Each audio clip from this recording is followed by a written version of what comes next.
Assalamualaikum warahmatullahi wabarakatuh. Perkenalkan, nama saya Lady Stalika Maladatau dengan NIM 2401060084. Di sini saya akan mempresentasikan peta konsep saya, yakni hak asasi manusia pada perbedaan gender dalam pelayanan kesehatan. Nah, sebelum kita masuk pada inti materi, saya akan menampilkan peta konsep saya terkait dengan materi tersebut. Oke, setelah melihat peta konsep, pertama kita harus mengetahui terlebih dahulu pengertian dari hak asasi manusia. Nah, hak asasi manusia ini merupakan fondasi yang universal yang dimana menjamin setiap orang berhak mendapatkan derajat kesehatan setinggi-tingginya tanpa diskriminasi. Dalam pelayanan kesehatan termasuk anestesi, kita tidak hanya memberikan aspek keselamatan pasien, tetapi juga kita harus bisa menghormati pasien, kemudian memberi keadilan bagi pasien tanpa diskriminasi dan juga menghormati privasi pasien. Nah, pada hak asasi manusia dalam perbedaan gender ini memuat 4 prinsip yang saya kemukakan pada peta konsep, yakni pertama ada konsep keadilan, konsep keadilan atau fairness, yang dimana kita sebagai tenaga medis seharusnya menanamkan prinsip bahwa memberikan pelayanan kesehatan tanpa pandang bulu, tanpa pandang ini siapa, pasien siapa. Kita harus adil, memberikan pelayanan yang sama rata pada setiap pasien yang ada di rumah sakit yang tempat kita bertugas. Kemudian yang kedua ada prinsip penghormatan atau respect dan juga prinsip martabat, ya.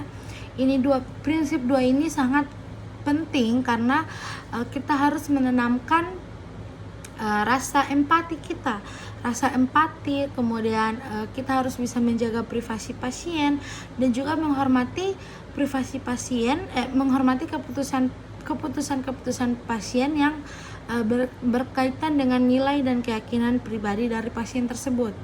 Kemudian ada prinsip otonomi, yakni yang menjadi landasan utama dalam pelayanan anestesi yang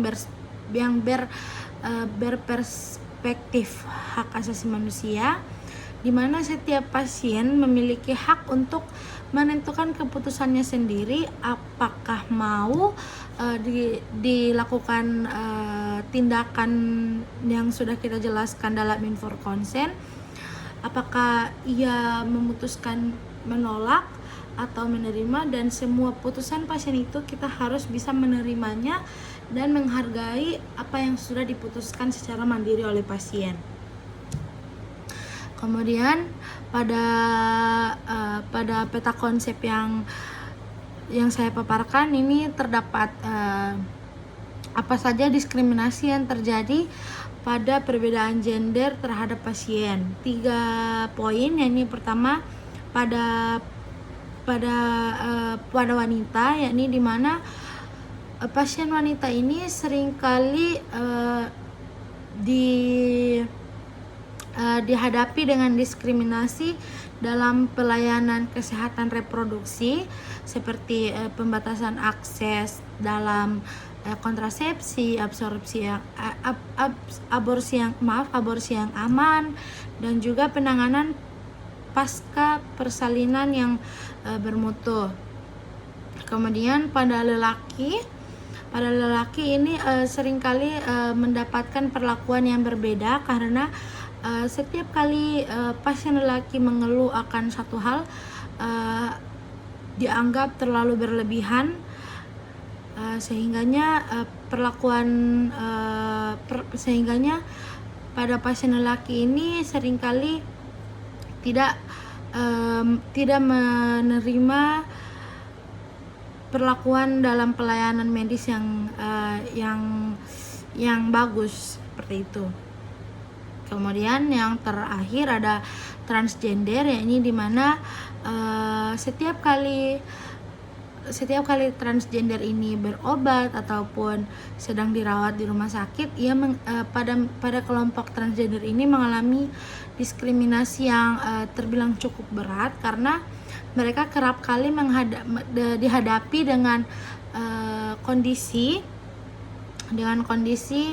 yang seolah-olah tidak dihargai atau tidak dihormati, seperti dipanggil dengan identitas yang salah, dipleseti namanya, kemudian